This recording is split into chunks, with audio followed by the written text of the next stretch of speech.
పొగలు తప్పితే రాత్రి ఉందండి మనకి, పొగలే కదా జీవితం అంతా. ఇప్పుడు పబ్బులు క్లబ్బులు అన్నీ వచ్చాక రాత్రి జీవితం కూడా మొదలైంది. లేకపోతే ఇదివరకు పగలే జీవితం అండి.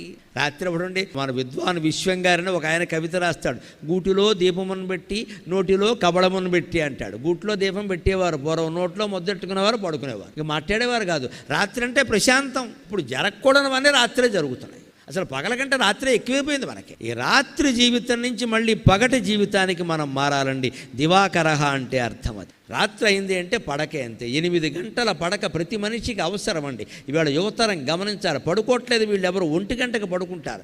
అలాగనే 8 గంటలు పడుకుని 9ంటికి లేస్తాడు. 2 దరిద్రపు లక్షణాలే. 10ంటికి పడుకోవాలి, 5ంటికి లేవాలి. పోనీ 11 అయింది 6ంటికి లే. అదేమిటి 1 గంటకు పడుకోవడం ఏంటి? పని ఏదన్నా అత్యవసరం ఉంటే వేరండి. ఒట్టి ఫోన్లు చూసుకుంటూ మెసేజ్లు పంపుకుంటూ కూర్చోవడం ఏం కర్మ మాది?